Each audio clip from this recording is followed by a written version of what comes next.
Ok, bonjour à tous. On est très content d'avoir l'opportunité d'intervenir aujourd'hui dans le cadre de tout nouveau partenariat entre la Charte de la Terre et le réseau international des jeunes leaders francophones. On espère que ça sera la première d'une longue liste de webinaires à venir avec votre réseau de jeunes. Je m'appelle Christine, je suis la coordinatrice jeunesse de la Charte de la Terre. Je suis hispano-américaine, ma mère est costaricaine, mon père vient de Nicaragua et moi, j'ai grandi à Atlanta, donc excusez mon français. Bonjour tout le monde, moi je m'appelle Amandine, je suis franco-espagnole. Je suis actuellement en stage à la Charte de la Terre dans le cadre de mon master Human Rights and Humanitarian Action à Sciences Po Paris. Et ce qu'on aimerait montrer à travers cette vidéo, en fait, c'est que nous, les jeunes, on peut avoir un impact positif sur la société et que ça inclut des domaines aussi divers que l'environnement, les droits de l'homme, l'éducation, le patrimoine culturel, des éléments qui sont à prendre en compte pour un développement durable et qui sont bien sûr au cœur des valeurs et principes de la Charte de la Terre.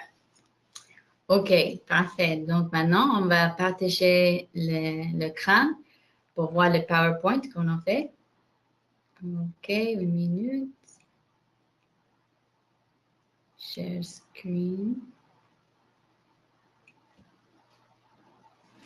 Ok, donc ça c'est le PowerPoint. On va faire ici. On fait. Yeah, ok. Voilà. Ok. Et pendant le webinaire, on va parler de ce qu'est la Charte de la Terre et de comment elle peut être utilisée. On va aussi parler de notre réseau de jeunes et de la façon dont vous pouvez avoir un impact dans votre communauté. Vu qu'on n'est pas en direct, on prendra votre question et vos remarques par email à youthcoordinator@earthcharter.org. Donc d'abord, qu'est-ce que la Charte de la Terre ? En fait, c'est une déclaration de principes éthiques qui vise à construire une société plus juste, durable et pacifique. Elle cherche à inspirer chez tous les peuples un sentiment d'interdépendance et de responsabilité partagée pour le bien-être de l'humanité dans son ensemble. Donc c'est à la fois une vision d'espoir, un appel à l'action qui se centre particulièrement sur la transition vers des modes de vie durables. Là, vous voyez sur le PowerPoint ce schéma qui explique la vision qu'on a du développement durable. C'est sûrement un petit peu différent de ce que vous avez l'habitude de voir parce que la représentation schématique qu'on retient la plus souvent pour décrire le développement durable, c'est celle de 3 cercles qui se rejoignent et qui représentent les 3 grandes composantes de notre société, à savoir l'environnement, l'économie et le social. Mais à la Charte de la Terre, on a une vision un petit peu différente.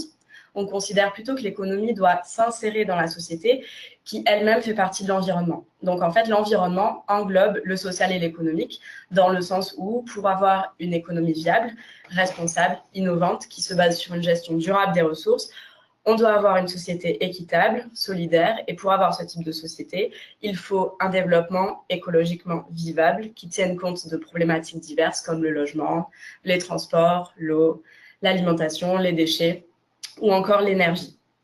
Et de chaque côté du schéma, vous pouvez voir les 4 piliers du texte de la Charte de la Terre, dans lesquels nos 16 principes s'inscrivent, à savoir respect et protection de la communauté de la vie, intégrité écologique, justice sociale et économique, et enfin, démocratie, non-violence et paix. Ensuite, pour revenir un petit peu sur l'histoire de la Charte de la Terre, l'idée d'une Charte de la Terre est lancée en 1994 par la société civile. C'est donc un processus inclusif et participatif qui a vu naître la Commission de l'initiative de la Charte de la Terre en 1997. Et plus de 5000 personnes et 2000 organisations nationales et internationales contribuent à l'élaboration du texte de la Charte.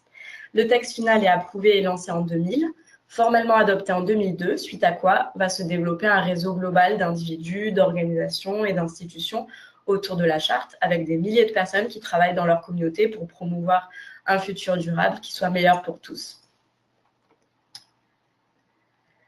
Donc, vous pouvez voir sur cette infographie qui a été réalisée par une de nos bénévoles, la diffusion géographique de la Charte de la Terre de 2006 à nos jours. Ce qu'on constate, c'est qu'on est actif dans 89 pays, avec des affiliés très actifs dans 19 pays, et 70 pays qui ont des affiliés actifs et au moins un jeune leader de la Charte de la Terre. On reviendra un petit peu plus tard sur ce qu'est un jeune leader. Donc, on voit bien que la Charte de la Terre est un mouvement mondial d'organisations et d'individus qui utilisent la Charte de la Terre comme un guide dans leurs actions. Si vous avez des questions sur les contacts dans votre pays, n'hésitez pas à contacter Christine par email et elle se fera un plaisir de répondre à vos questions.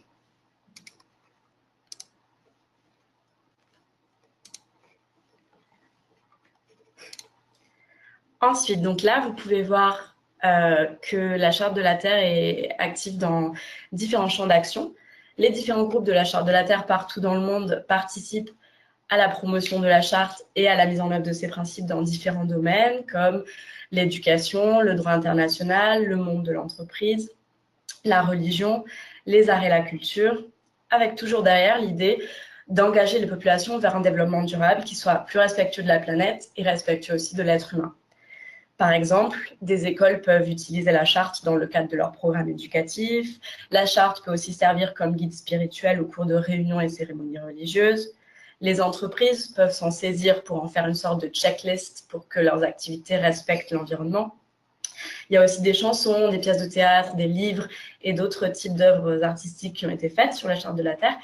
Et c'est cette diversité en termes de thèmes abordés, et pas seulement dans le point de vue géographique, qui fait que c'est un texte d'autant plus intéressant, dynamique, et qui parle à tous finalement. La charte constitue un instrument éducatif précieux parce qu'elle nous encourage à trouver des points communs en dépit de notre diversité et à adopter une éthique qui soit globale, partagée. OK. Donc, l'initiative de la Charte de la Terre reconnaît le pouvoir de la jeunesse pour construire un monde plus juste, pacifique et durable et propose aux jeunes d'utiliser la Charte comme un outil. En s'engageant avec la Charte de la Terre, les jeunes peuvent développer leurs compétences et avoir un plus grand impact sur la société en tant que leader. L'initiative de la Charte de la Terre s'appuie sur un réseau de jeunes diversifiés et interactifs pour promouvoir et mettre la Charte de la Terre en pratique. Ici, vous pouvez voir une autre infographie. Les 17 dernières années, on vous défilé près de 100 stagiaires différents au secrétariat de la Charte de la Terre. Au cours des 17 dernières années, plus de 900 jeunes ont participé à nos cours dans plus de 100 pays différents. On a 43 jeunes leaders de la Charte de la Terre et plus de 250 groupes de jeunes leaders de la Charte de la Terre en activité actuellement. En ce qui concerne plus spécifiquement le cours en ligne, on a par exemple un cours de leadership, durabilité, éthique, dispensé en anglais et aussi en espagnol. Il dure de 10 semaines et s'adresse aux jeunes leaders du développement durable âgés de 18 à 35 ans qui souhaitent élargir leurs connaissances et compétences pour créer des sociétés plus justes, durables et pacifiques. Voici les dates pour 2018. Comme vous le voyez, les prochains cours en anglais commencent le 2 juillet. Le programme invite les participants à s'engager à travers une plateforme en ligne pour amplifier leurs connaissances sur les thèmes abordés au cours de 10 semaines.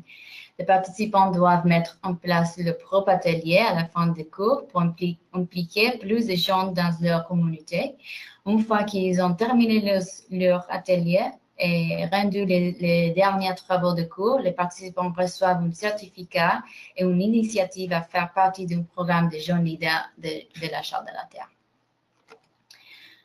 Donc, ça, c'est toutes les photos de les jeunes leaders de la Charte maintenant.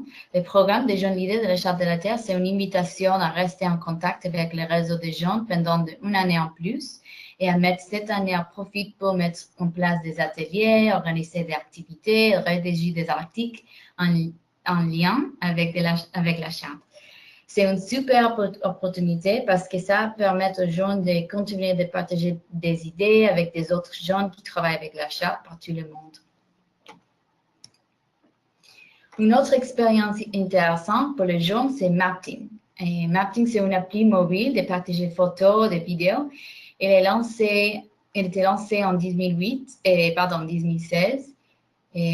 Pour impliquer les jeunes dans la réalisation des ODD, Objectifs de développement durable, et pour connecter les utilisateurs du monde entier qui travaillent avec les ODD. Cette application disponible sur iOS et Android permet aux utilisateurs de mettre en valeur les actions en faveur du développement durable en les prenant en photo ou les filmant, en associant leurs actions et en ODD et en principe de la Charte de la Terre. Et cette infographie ici montre les progrès cette année. L'appli a été téléchargée plus de 8000 fois dans 140 pays avec un nombre important de téléchargements en Chine, en Inde et aussi aux États-Unis. L'objectif pour nous maintenant, c'est d'entendre l'utilisation de mapping à des autres pays. On aimerait notamment qu'elle soit plus largement utilisée dans les pays francophones. Pour l'instant, l'appli n'est disponible qu'en anglais et en espagnol, mais on espère de tout cœur avoir la possibilité d'élaborer la version en français rapidement. Dans tous les cas, je vous invite vraiment à utiliser Mapping dans votre projet, votre travail, mais aussi dans votre vie de tous les jours pour en savoir plus sur les ODD et comprendre comment ils sont liés aux principes de la Charte de la Terre. OK, pour continuer avec les histoires des jeunes leaders et de la charte, je vous invite aussi à jeter un coup d'œil aux histoires des jeunes de la Charte de la Terre parce que ça peut vous inspirer. On a des jeunes qui travaillent avec la charte à tout le monde et on a fait des vidéos que vous pouvez trouver ici sur le site de la Charte de la Terre dans la rubrique Earth Charter Youth Stories. Ici, tu peux voir une histoire de Aswan Gesbo de Togo et aussi Gabriela Barbosa du Brésil. Donc simplement, avant de terminer, on dira un peu plus sur ce que vous pouvez faire concrètement pour contribuer à la Charte de la Terre. Pour faire partie de la communauté de la Charte de la Terre, on vous invite déjà à intégrer bien sûr les valeurs de la Charte de la Terre à votre vie. Vous pouvez aussi signer la Charte de la Terre, même en tant qu'individu, et promouvoir la vision de la Charte auprès de vos proches, familles, amis, collègues. Également, utilisez les outils de la Charte de la Terre et surtout, rejoignez vite l'initiative des jeunes de la Charte de la Terre. Impliquez-vous réellement afin que les valeurs de la Charte imprègnent votre vie à la fois personnelle, académique et professionnelle. Voilà, donc le webinaire est maintenant terminé. On est toutes les deux ravis d'avoir pu y participer. Vous pouvez contacter directement Christine à youthcoordinator@earthcharter.org pour approfondir un des thèmes qu'on a abordés aujourd'hui en ce qui concerne plus spécifiquement le réseau des jeunes, ou alors pour des questions d'ordre plus général, je vous invite à écrire plutôt à l'adresse info@earthcharter.org. Je vous invite aussi à nous suivre sur Facebook, Instagram et Twitter et à naviguer sur notre site web parce que c'est une bonne manière de rester en contact avec nous et de recevoir nos actualités.